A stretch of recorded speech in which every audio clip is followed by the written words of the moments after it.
Nah, Assalamualaikum warahmatullahi taala wabarakatuh.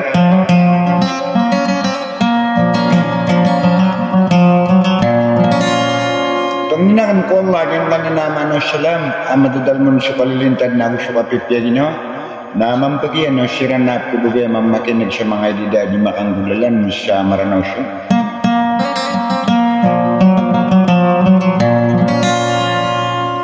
Sagi kung mambu mga edida na siya na kukurma to di na di pre na rinaw sagi ang uto ngopuswar na matay.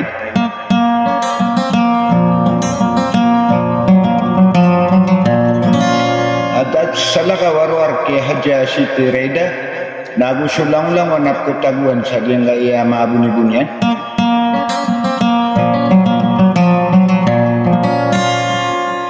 Saya ko na mala di misi di kukur mata no di na prenarinawan na sumaraga ko sumamuda di makaplalam busa asaura di sagu dapat tagu sakit tagi nawa.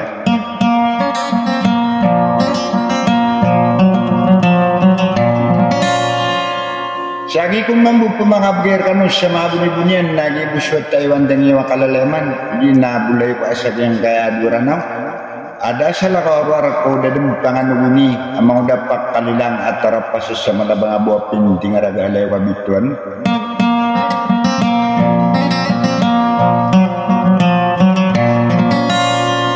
Sa wadeng kong pumanadyakan maswa kuwasala kakakaptiakan sa niyang kaya kaprinarinaw na tarotok niyoro na sukay sa isaw bangsa.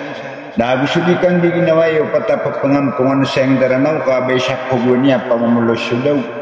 Kababagong barian ibnarada kurangin na sila law piperinan.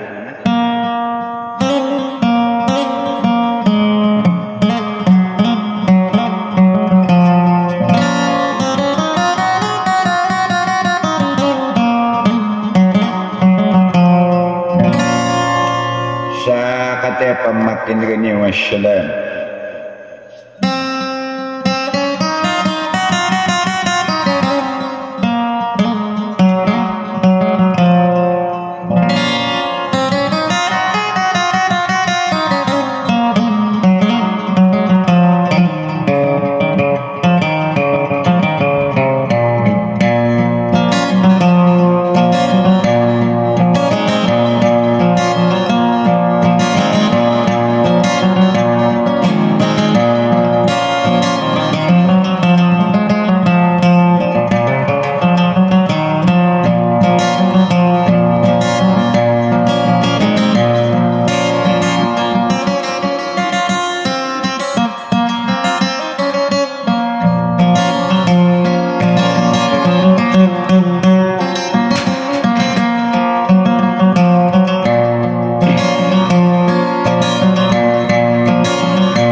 Sudi takkan dinawai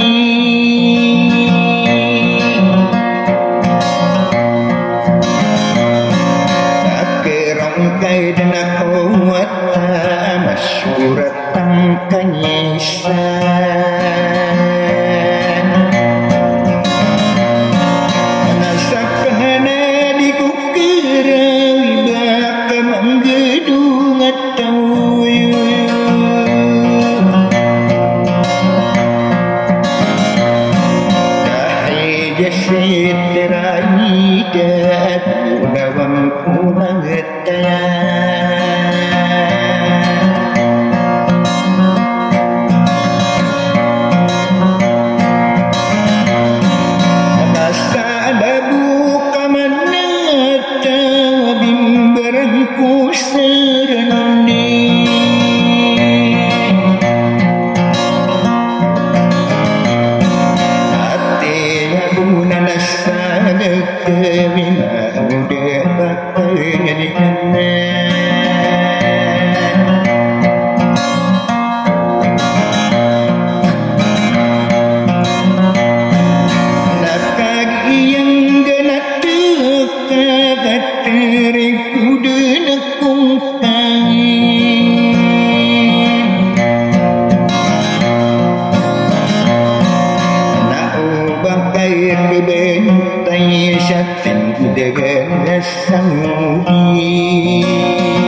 pakai